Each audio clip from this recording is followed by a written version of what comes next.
Ողջույն հարգելի ֆուտբոլասերներ, դուք դիտում եք այս տարվա առաջին ֆուտբոլը։ Ֆուտբոլ, որը նորից փորձելու է ձեզ ուրախացնել այս տարվա ընթացքում իր տարբեր տեսակի տեսանյութերով։ Ժամանակ չկորցնենք, ես խնձորի առիթով էլ եթե հարց կա ձեր մոտ, Դավոյի գաղափարն է, թող խնձոր լինի մոտս։ Թող խնձոր լինի։ Ասա մի հատ iPhone առնեիր, Դավո ջան, նո յոլա գնայինք էլի։ Խնձորը սենց է խափե։ Լավ, նոր տարվա նվերը արդեն ունեմ։ Apple-ը, բայց մի քիչ ուրիշ տեսակի կամերա չկա։ Գնացինք։ Շքեղ մեքենաներ, 80 iPhone եւ ակցիայի օրվա 1 պտույտը նվեր բոլորին Աջարաբեթից։ Վերջ, սկսեցինք, մենք պատրաստ ենք եւ այսօր խոսելու ենք ամենաթեժ առաջնության, ամենաթեժ պահերից մեկի մասին։ Կներկայացնենք ձեզ դիմակայությունները ըստ նրանց ինտրիգի պարունակության լեվելի։ Եվ այսպես առաջին դիմակայությունը ամենաբախտավոր թիմի կատարմամբ կլինի Juventus Lyon։ Ինչու ամենաբախտավոր, որովհետև Juventus-ին կարող էին բաժին ընկնել գրանդ ակումբներ, բայց արի ուտես, որ Lyon-ը հասավ նրանց։ Եվ այստեղ պարզապես խնդիրներ չպետք է առաջանան ոչ մի տիպի։ Lyon-ը հիմա գտնվում է շատ տատանվող վիճակում եւ կործանվող նավի է նմանվում։ Նույնիսկ եթե Memphis Depay-ը չունենար այդ լուրջ վնասվածքը եւ մասնակցեր այս դիմակայություններին, իմ կարծիքով շատ բան չէր փոխվի։ Իսկ ահա Սարիի համար սա հոյակապ ժամանակահատված է, որպեսզի նա կարողանա հղկել մաքսիմալ աստիճանի հասցնել թիմի խաղը, որովհետեւ Juventus-ի խաղը այս մրցաշրջանում իրոք ունի վստահություն, ունի իր բարձր մակարդակը, բայց այնուամենայնիվ այնպիսի վստահություն մեզ չի ներշնչում, որպեսզի մենք համոզված լինենք, որ Juventus-ը այս տարի պայքարելու է Չեմպիոնների լիգան հաղթելու համար։ Նրանք ունեն Դիբալա, ֆանտաստիկ մարզավիճակում գտնվող, ունեն շատ լավ ջոկեր իդեմս Գոնսալո Իգուայինի եւ իհարկե գերաստղը Քրիշտիանո Ռոնալդոն, ով play-off փուլում Չեմպիոնների լիգայի միշտ փայլում է ամենապսպղուն ձևի, բայց այս դիմակայությունը այդքան էլ այդ հարթակը չի լինի նրանց փայլատակելու համար։ Նրանք ավելի շատ հիմա ապահովելու են արդյունք, փորձելու են տակտիկական պլանը իրագործել Սարի եւ հետագայում արդեն ըստ վիճակահանության տեսնեն թե ով է իրենց հաջորդ մրցակիցը եւ ըստ դրա կփորձեն արդեն կառուցել իրենց խաղը։ Եկեք այսպես ներկայացնենք յուրաքանչյուր դիմակայության վերջում ես կասեմ որոշակի տոկոսներ, թե որ զույգում ով է ավելի շատ հավանական որ կանցնի առաջ։ Այստեղ ես տեսնում եմ 90%, այո, 90% հավանականություն, որ Juventus-ը կանցնի եւ ընդամենը 10% Lyon-ի հաջողության համար։ Հաջորդը Պիրինենյան եւ Ապենինյան թերակղզիների պրովանսալական քաղաքների դիմակայությունն է։ Ատալանտա, Վալենսիա։ Դիմակայություն, որտեղ հանդիպելու են երկու թիմեր միջին կարգի եւ որոնք թեժ պայքար են մեզ խոստանում։ Առաջինը այն, որ Ատալանտան իր պատմության ընթացքում առաջին անգամ հայտնվեց Չեմպիոնների լիգայում եւ միանգամից գործեց հրաշք։ Առաջին 3 հանդիպումները պարտվելուց հետո եւ շատ կոնկրետ պարտվելուց հետո նրանք կարողացան ինչ-որ հրաշք կատարել եւ չգիտես ինչպես, բայց հայտնվեցին 1/8 եզրափակում։ Ատալանտա 1/8 եզրափակիչ Չեմպիոնների լիգայի։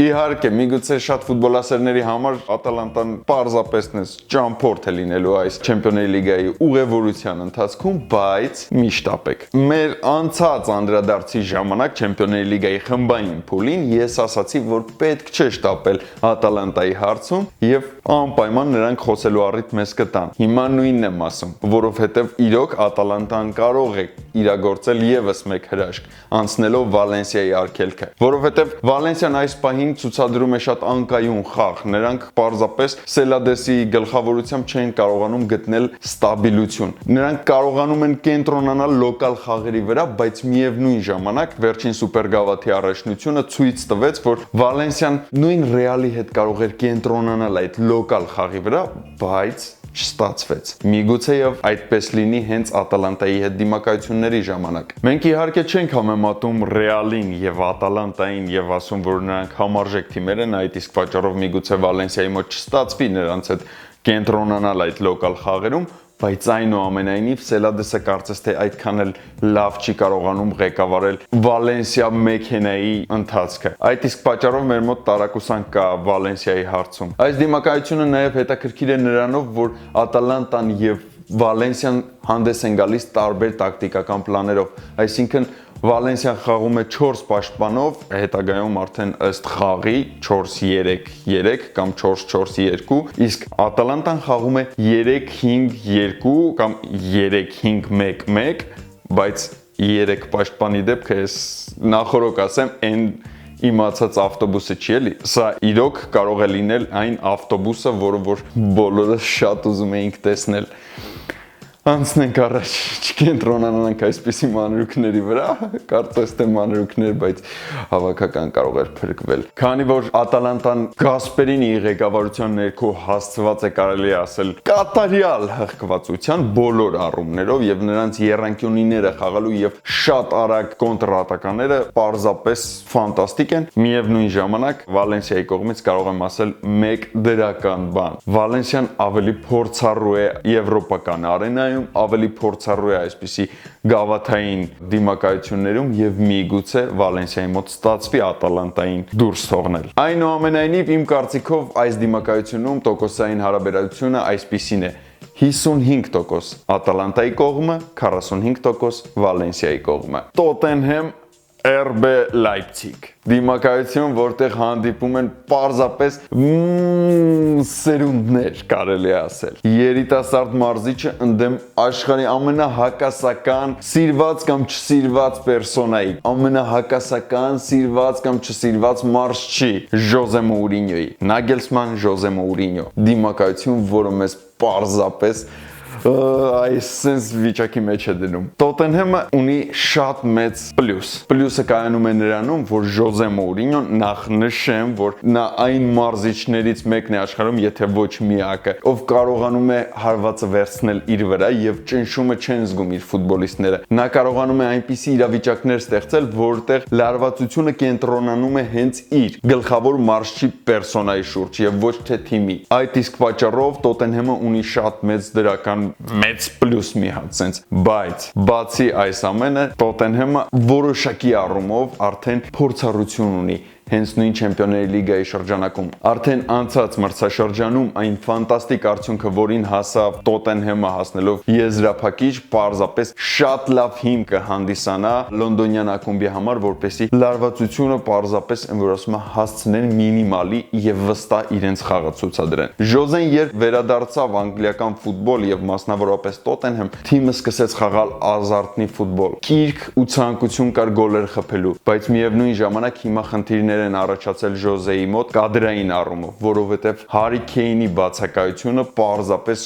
շատ մեծ հարված է թիմի երեսին։ Սրան զուգահեռ հարկադարձ ճամբարում մի գեղեցիկ գյուղական միջավայրի մեջ ստեղծվում է մի ակումբ։ Երիտասարդ մարզչին հրավիրելով Լեյպցիգը փորձում է քայլ առ քայլ բարձրանալ թիմի կայացման սանդղակով դեպի վերև։ Եվ Նագելսմանը հոյակապ ընտրություն է այս պրոյեկտը գագաթնակետին հասցնելու համար։ Գերմանացի մասնագետը հոյակապ կարողանում է խաղալ հակագրոհային ֆուտբոլ եւ Լեյպցիգի գլխավոր զենքը լինելու է այս դիմակայությունում հենց հակագրոհները։ Իսկ Տոտենհեմը փորձելու է իր բարձր մակարդակի դիրքից պարզապես ճնշել եւ տրորել Լեյպցիգին, չնայած տրորել իմ կարծիքով այդքան էլ լավ չի ստացվի։ Այս դիմակայությունում վերադառնալով տակտիկական ասպեկտին, պետք է ասեմ, որ գերմանացի մասնագետը հոյակապ կարողացավ վերցնել իր համերկրացու տակտիկական պլանը նույն Յուրգեն Կլոպի բարձր կոնտրպրեսինգը մի փոքր հղկելով եւ ավելացնելով իր շտրիխները հասցրել է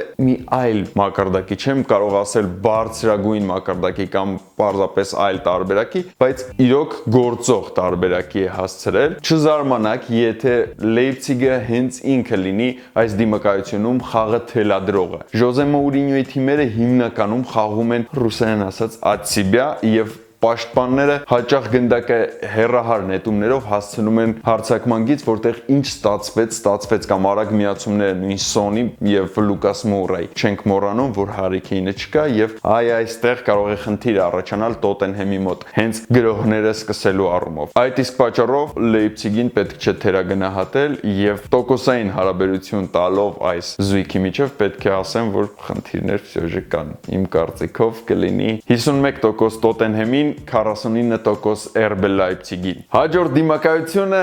Բարսելոնա Նապոլի։ Նապոլի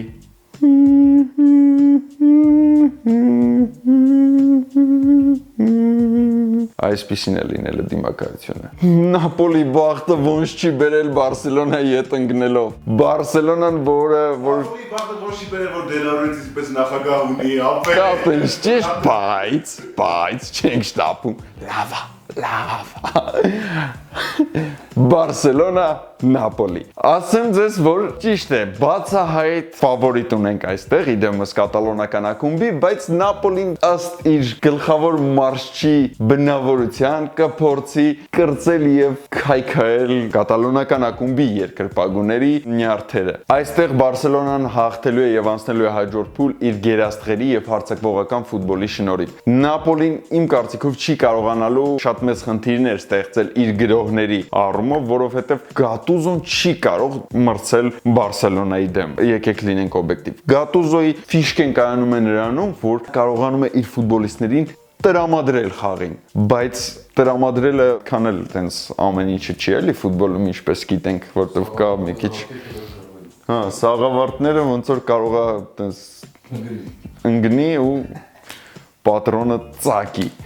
Լավ, Բարսելոնա, չէ, այս պահը պարտադիր պետք է ասեմ, կատալոնական ակումբի երկրպագուներ ձեր չարչարանքներին ապաշխարանք,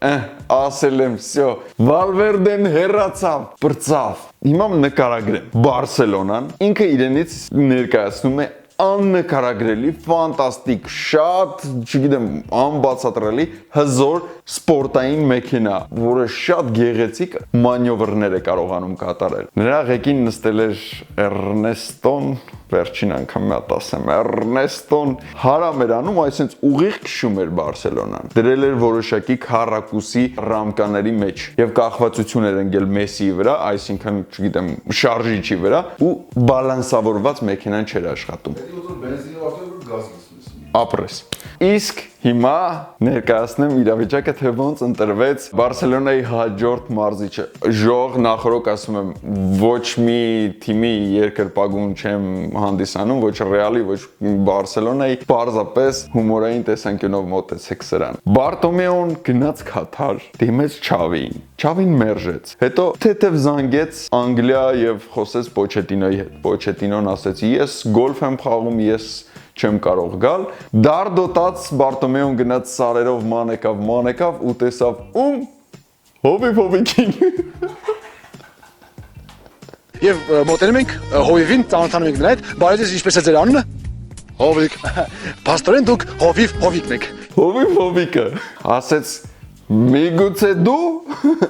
սիրելի Հովիվ ջան, ասեց խնդիր չկա, բաբկենը մեր ընկերն է։ Բաբկենը մեր ընկերն է։ Հարց չկա, ձեր համար կգամ։ Քանի որ Բարսելոնա ենք խոսում, ուրեմն միանշանակ։ Եվ Կիկե Սետիենը հայտնվեց կատալոնական ակումբի գլխավոր մարշչի պաշտոնում։ Իրականում, եթե ուշադիր եք եղել Կիկե Սետիենի եւ նրա մարշչական կարիերային, ապա կարող եք նկատել, որ նույն Բետիսում իր ունեցած հատվածի ընթացքում կառուցում է հարձակվողական թիմ։ Շեշտը դնում է հենց հարձակման վրա։ Այդ իսկ պատճառով նա հարմար է Բարսելոնայի համար որպես գլխավոր մարզիչ։ Այն խնդիրը, որ Բարսելոնան ունի, պաշտպանությունում չի վերանում, միանշանակ չի վերանում։ Բարսելոնան շարունակելու է նորից ինչ-որ կիքսեր անել պաշտպանությունում եւ բաց թողումները կհանգեցնեն նույնիսկ գոլերի։ Այս ամենին զուգահեռ նաեւ պետք է ասեմ, իմ համար մի քիչ տարօրինակ էր, որ Սետիենին առաջարկել են 2.5 տարվա պայմանագիր, որովհետեւ Դավոյի սիրած բառը ասեմ, «Звёзд небес не хватает ему», բայց մի փոքր մտորելուց հետո հասկացա միգուցե Չավի հետ կա որոշակի պայմանավորվածություն, որպեսզի նա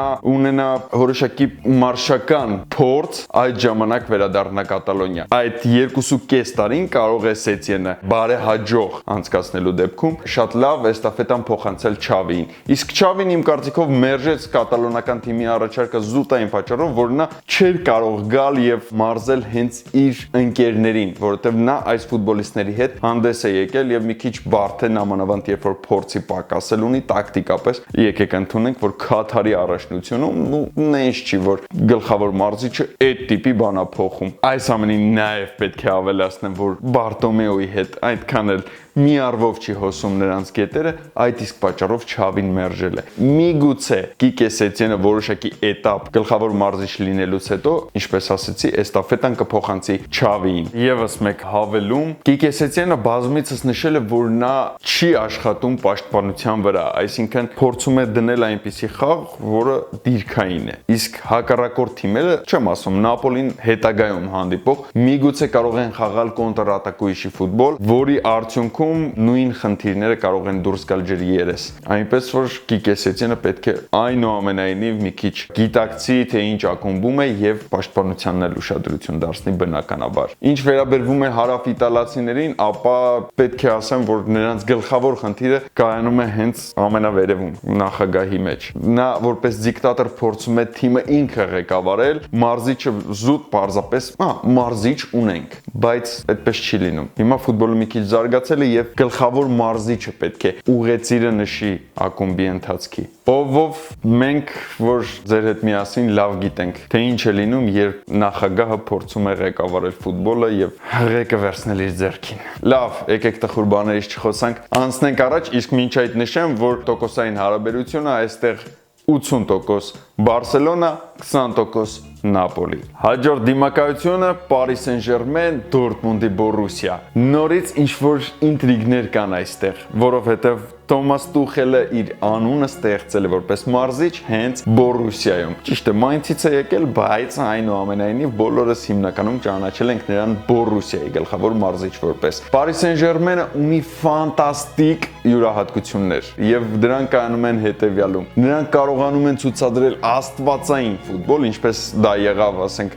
Մադրիդի Ռեալի հետ առաջին խաղում եւ կարողանում են խաղալ այնպիսի անշուք, անտրամաբանական ֆուտբոլ, ինչպես նույն Ռեալի հետ երկրորդ դիմակայությունում։ Պարզապես բախտը մի փոքր օգնեց նրանց եւ մի քիչ իրանց սրտով անցավ։ Բորուսիայի թույլ կողմը կայանում է նրանում, որ նրանց խաղը ոչ ստաբիլ է։ Սա լուրջ խնդիր կարող է առաջացնել մեղուների համար, քանի որ աստղային քարյակը Paris Saint-Germain-ի հարձակվողների պարզապես կարող է պատառոտել մեղուներին։ Դրական կողմը Բորուսիայի դեպքում կարող եմ ասել, որ երբ նրանք ոչինչ չունեն կորցնելու, խաղում են անբացատրելի հաճելի ֆուտբոլ։ Ինչպես եղավ Ինտերի հետ պատասխան դիմակայության ժամանակ, երբ նրանք 2-0 պարտվում էին եւ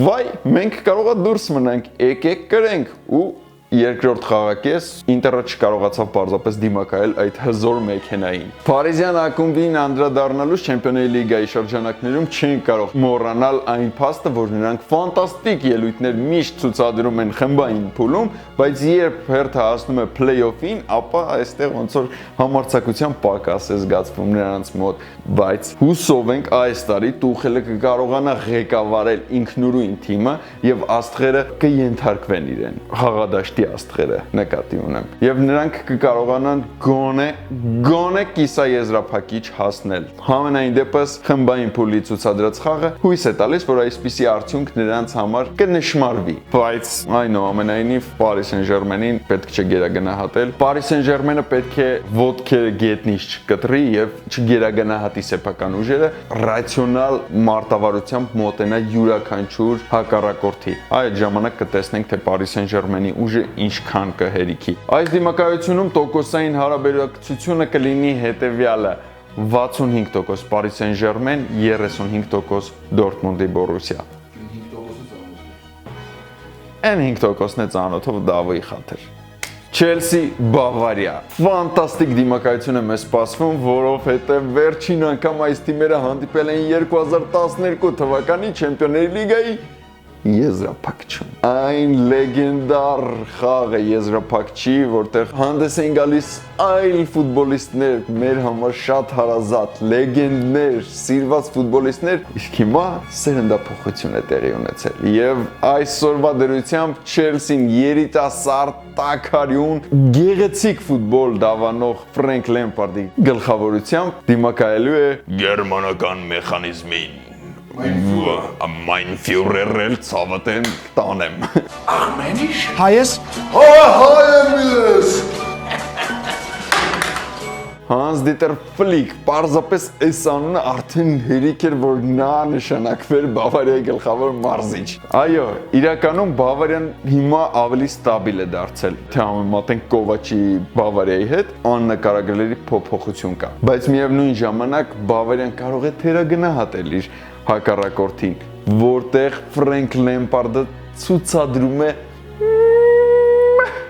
ֆուտբոլ։ Սա հոյակապ տեստ է լինելու թե Ֆրենք Լեմպարդի համար եւ թե նրա երիտասարդ ֆուտբոլիստների համար։ Այսպիսի բարձր մակարդակի վրա հանդես գալը իմ կարծիքով շատ մեծ ձեռքբերում է լինելու Չելսիի համար եւ չզարմանաք, եթե նրանք շատ մեծ խնդիրներ առաջացնեն գերմանական ակումբի համար։ Այնուամենայնիվ պետք է նշեմ եւս մեկ դրական փաստ Չելսիի համար։ Նրանք չունեն ճնշում իրենց վրա, այսինքն այն ենթագիտակցությունը, որ մենք պետք է Չեմպիոնների լիգայում չձախողվենք, չկա Չելսիում։ Յուրաքանչյուր արդյունքը այս փուլից սկսած արդեն ըմբռնելի եւ ընդունելի կլինի Չելսիի եւ նրա երկրպագուների ու ղեկավարների կողմից։ Իսկ ահա Բավարիան ունի այդպիսի խնդիր։ Նրանք տարեց տարի փորձում են կրկնել իրենց ունեցած հաջողությունները Չեմպիոնների լիգայում, բայց ձախողվում են։ Տեսնենք թե այս տարի ինչպես կլինի, որովհետեւ Հանս Դիտեր Ֆլիկը միգուցե եւ հենց իր անակնկալ պերսոնաժով կարողանա զարմացնել բոլորին։ Բավարիան կխաղա առաջին համարով, իսկ Չելսին կփորձի նրանց,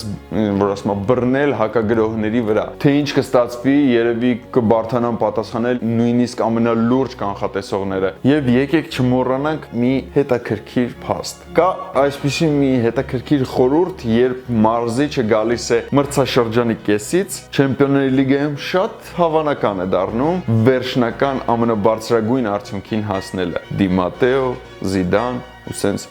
շատ անուններ կարող ենք տալ։ Միգուցե եւ Հանս Դիտեր Ֆլիկը դասվի այս շարքին։ Այսքանը, իսկ տոկոսային հարաբերակցությունը այսպիսին է. 55% Բավարիա, 45% Չելսի։ Մնաց երկու թեժ դիմակայություն։ Դրանցից մեկը Ատլետիկո Մադրիդ Լիվերպուլ։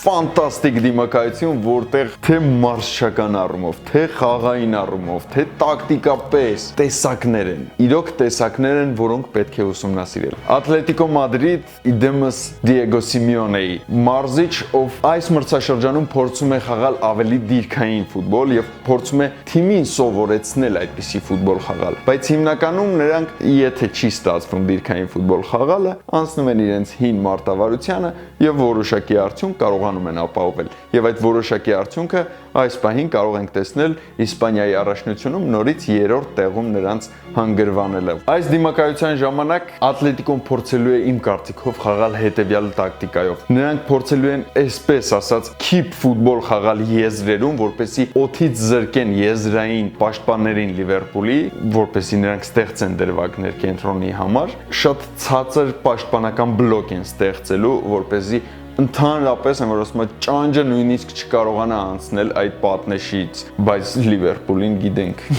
ինչեր նրանք կարող են անել։ Ճղեն մտնել։ Չէ, լավ, կատակը մի կողմ կարող է իր արագության, իր արագ փոխանցումների, տակտիկական նախորոք մշակված պլանների եւ եռանկյունիների շնորհիվ հեշտությամբ անցնել այսպիսի պաշտպանությունը։ Էլ Չոլոն ունի եւս մեկ խնդիր։ Նրա թիմը շատ դժվարությամբ է կարողանում ստեղծել գոլային պահեր, եւ սա գալիս է այն բանից, որ արչեվի գծում ունեն կադրային պակաս։ Դիեգո Կոստանով տարիներ շարունակ եղել է Ատլետիկո Մադրիդի առաջատարը հարցակման գծում։ Չկա։ Մորատան ինչքանով կկարողանա լրացնել այս բացը, ցույց կտան միայն դիմակայությունները։ Ինչ վերաբերվում է Ժուաո Ֆելիքսին, ապա ոնց որ թե ադապտացիան Սիմեոնեի խաղաոճին այդքան էլ լավ չի ընթանում եւ անկայուն խաղ է ցուցադրում պորտուգալացի հրաշամանուկը։ Կարծում եմ որոշակի ճնշում կա Ժուաո Ֆելիքսի վրա, հենց այն առումով, որ խաղը միգուցե ակնկալում են, որ նա է թելադրելու։ Այդ իսկ պատճառով պորտուգալացին պատրաստ չէ պարզապես այդ ծանրաբեռնվածությանը։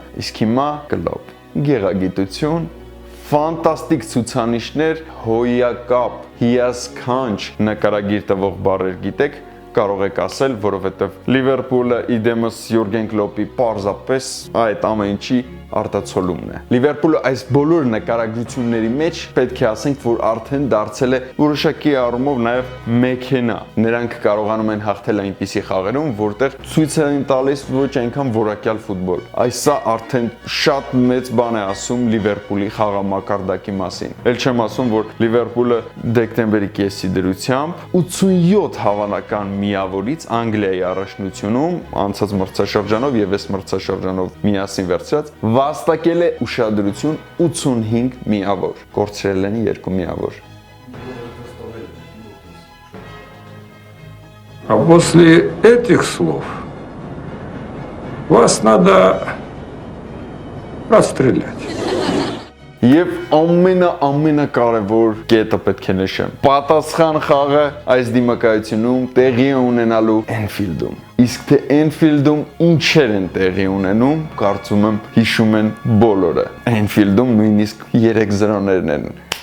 հոդս ցնդում։ Կարող եք հարցնել Valverde-ին, եթե գտնեք։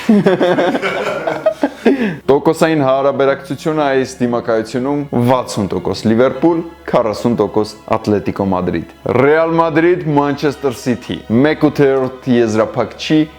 ամենափայլատակող զարդը, ամենաինտրիգային դիմակայությունը, ինչպես ուզում եք նկարագրեք։ Վերջին ժամանակների լավագույն մարզիչներն են հանդիպում իրար։ Պեպ Գվարդիոլան եւ Զինեդին Զիդանը։ Այդ լավ կլոպ ասեցել եմ մի րոպե։ Ապեջան։ Ես այդտեղ հելա մենակով այդ ֆրիցների դեմ ու ասի եմ, մի րոպե հելա։ Կլոպում, բայց կլոպին առանձին գովացել են պուպուշեսանցի։ Զիդան, Պեպ, փիլիսոփայություններ, որոնք տարբերվում են իրարից։ Զիդանի պրագմատիկ, բայց խաղային ֆուտբոլը, որտեղ գնդակը պետք է լինի իր թիմի ղեկավարության ներքո, հանդիպելու է Գվարդիոլայի փիլիսոփայությանը, որտեղ առաջին հերթին գնդակը պետք է լինի մեզ մոտ եւ մենք կկառուցենք հետագա ընթացքը խաղի։ Այս երկուսից ով կհաղթի, հիմա կփորձենք պարզել։ Ռեալը ավելի գերակշռում է իր փորձի հաշվին Սիթիի նկատմամբ, իր ունեցած ֆանտաստիկ քանակի գավաթների հաշվին, իր փորձառության հաշվին, իսկ Մանչեսթեր Սիթին կարող ենք փաստել, որ եթե խաղում են իրենց ֆուտբոլը եւ ստացվում է այդ ֆուտբոլը իրենց մոտ, ամենաանկասելի թիմերից մեկն են նրանք դառնում։ Չնայած եկեք փաստենք, որ վերջին շրջանում Պեպ Գվարդիոլայի մոտ կա որոշակի խնդիր եւ խնդիրը միգուցե կադրային խնդիր, պաշտպանությունում, բայց չգիտեմ դուք նկատել եք թե չէ, իմ մոտ տպավորություն է, որ Պեպ Գվարդիոլան մի տեսակ ավելի ոնց որ հոգնել է Մանչեսթեր Սիթին ղեկավարելուց։ Եվ ինձ թվում է այնուամենայնիվ այս մրցաշրջանից հետո, եթե ֆանտաստիկ հաջողության չհասնեն Չեմպիոնների լիգայում, Պեպ Գվարդիոլան կլքի քաղաքաբնակներին կամ քաղաքայիններին, ինչպես ուզում եք կոչեք նրանց։ Մանչեսթեր Սիթին ունի եւս մեկ խնդիր, նրանց կախվածությունը շատ է մեծացել Կևին Դե Բրույնեից, եւ մյուս աստղերը պետք է փորձեն հնարավորինս թեթևացնել բելգիացու կյանքը։ Հակառակ դեպքում սերուցքայինների Կազեմիրո Վալվերդե տանդեմը կարող է օքսիդացնել այս վտանգը։ Իսկ Վալվերդեի ցուցադրած խաղը վերջին հատվածում եւ ինչպես է նա էվոլյուցիա ապրում Զիդանի ներքո, պարզապես անբացատրելի է։ Երբ Վալվերդեն խաղադաշտում է, կա տպավորություն, որ հակառակորդ թիմը քայլում է ականապատված դաշտով։ Բրավո Զիդան, որ այսպիսի մակարդակի է հասցրել Վալվերդեին։ Այս ամենին զուգահեռ պետք է նշենք, թե ինչ մակարդակի վրա է եւ ինչ ֆուտբոլ է ցուցադրում Կարիմ Բենզեման եւ ինչպես է նա ամբողջ ծանրությունը վերցրել առաջատարի իր վրա ու այստեղ Մանչեսթեր Սիթի։ Եթե դու Ռեալի դեմ չխաղաս համարձակ ֆուտբոլ, ուրեմն կապիր ճամպրուկներդ եւ ոնց որ Անգլիա։ Մենք նշեցինք մի քանի փաստեր լավ առումով Ռեալի կողմից եւ չասեցինք Սիթիի մասին։ Քաղաքայինները ունեն Բերնարդո Սիլվա, Ռիադ Մարես եւ հարցակման ամենավերջնամասում գտնվող Գաբրիել Ժեզուս ու Կուն Ագուերո։ Այս ֆուտբոլիստները կարող են ապահովել Սիթիի համար արդյունք։ Նշեմ, որ Ռեալ Մադրիդ Մանչեսթեր Սիթիի դիմակայության տոկոսային հարաբերակցությունը կլինի հետեւյալը. 51% Ռեալ, 49% Մանչեսթեր Սիթի։ Այսքանը դիմակայությունների մասին, իսկ դուք մեկնաբանությունների հատվածում նշեք, թե որ զույգում քանի տոկոս եք տալիս յուրաքանչյուր թիմին, եւ կտեսնենք, թե ով ամենամոտը կլինի ճիշտ տարբերակին։ Եվ վերջում հավելեմ, որ մենք ունենք շատ կրեատիվ նոր պրոյեկտներ, որոնք անելու ենք հենց ձեր համար, եւ դուք շատ շուտով կլսեք մեր ձայնը։ Հետևեք մեզ եւ մեր հանդիպումները չեն ուշանա։ Կհանդիպենք հաջորդ հաղորդմանը։ Հաջողություն։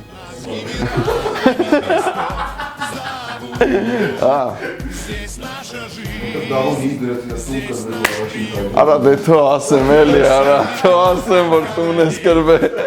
Կպցնում ես? Դե կպցրի։ Ես ինչ ենք ես հետո կրկրում։ Հարամալնի արա թո։ Ամենալավը